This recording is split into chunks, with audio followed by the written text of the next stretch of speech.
Hi, I'm Mark Kelly, commander of Space Shuttle Endeavour. My first of 4 space flights was as Endeavour's pilot on STS-108 in December 2001.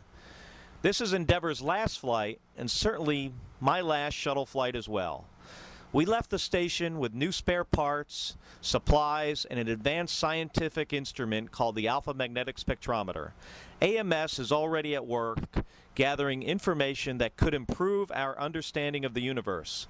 The $2 billion instrument weighs 15,000 pounds and involved a collaboration with more than 600 scientists and engineers from 60 institutions in 16 countries.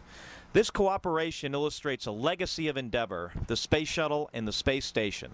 The international collaboration that exploration and utilization of space has become. Endeavour is a proud name, borne by a number of ships. Few were less racy but more able than explorer James Cook's Endeavour. The Endeavour Cook used on his first voyage of exploration was built to haul coal like those on which Cook had served as a merchant marine officer. It was blunt-bowed, slow, yet reliable, strong, and able to take a lot of punishment. It would survive grounding on Australia's Great Barrier Reef that would have sunk most ships of its day. In some ways, it reminds us of our own Endeavour. Our mission is returning from the International Space Station after Endeavour's 12th visit to the orbiting laboratory. There, people from many nations have served continuously in successive crews since November of 2000, teaching and learning from one another about interactions and about how best to do things in this harsh environment. Endeavour flew the first space station assembly mission, STS-88. The first Japanese component of the space station was taken by Endeavour to the station in March 2008. It also delivered Node 3, Tranquility, and the Cupola, the robotic workstation with 6 windows, to the ISS in February of 2010. A spacecraft that was partly a collection of spare parts, Endeavour also features advanced new hardware that helped improve safety and performance of other orbiters when it was later incorporated into them. Endeavour OV-105, authorized by Congress in August 1987 as a replacement for Challenger, was named through a national competition of elementary and secondary school students. Endeavour was delivered to the Kennedy Space Center on May 7, 1991, and launched first into space on May 7, 1992. Endeavour's STS-118 launch on August 8, 2007 was its first in 4 years after a lengthy modernization following the loss of Space Shuttle Columbia. This flight was commanded by my brother Scott Kelly. When we launched on STS-134, Endeavour already had traveled almost 116.4 million miles in space on 24 previous flights. It had spent 283 days in space and orbited the Earth 4,423 times. We are adding significantly to that total. It has taken 133 individuals into space, some of them more than once. Astronauts are just the tip of a very large iceberg. Behind us are thousands of people, civil servants, contractors, suppliers. They're dedicated, hard-working folks who believe deeply in what we do. They train us to do our jobs. They build, repair, and maintain our spacecraft and their equipment. They manage our missions, launch us, and control our flights. They support us in many, many ways. We believe deeply in them, enough to trust them with our lives. We've talked a lot about Endeavour, the space shuttle, in the past. Now that we've looked back, let's take a moment to look ahead. The retirement of Endeavour and the shuttle fleet will not end the human need to explore. It is, and always will be, part of who we are. The United States will build other spaceships, better than those of today. Even if they are years in the future, they will nevertheless increase our knowledge of the world, generate an enormous benefit to our economy, and inspire our children.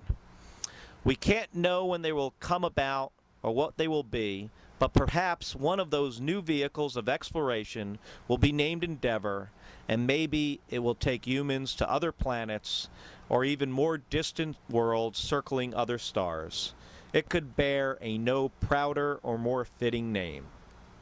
We had just departed from the International Space Station. We're sitting here in Endeavour's airlock, and we've got two of our spacesuits here that we used for the work that we did during our 16-day mission, and we're happy to be part of Endeavour's legacy and to round out the final spacewalks of the space shuttle era.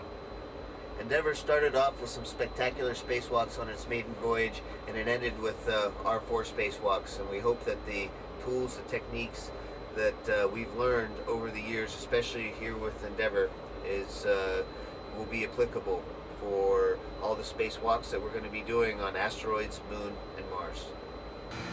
It has been an honor for me to be part of the STS-134 space flight with my crew on the last shuttle flight of Endeavour. It's also the end of the assembly of the International Space Station, and it has been extremely rewarding for me to see that our presence as European Space Agency and as Europe is strong. Columbus, EMM, Node 3 cupola, and many other components are coming from ESA and from Europe.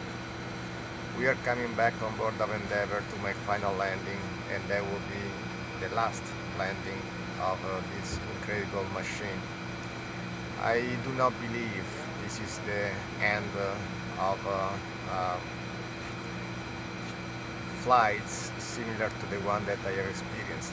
I truly believe that the legacy will continue, and everything that we have learned from all the shuttles, including Endeavour, would be the base of the transportation of future generations.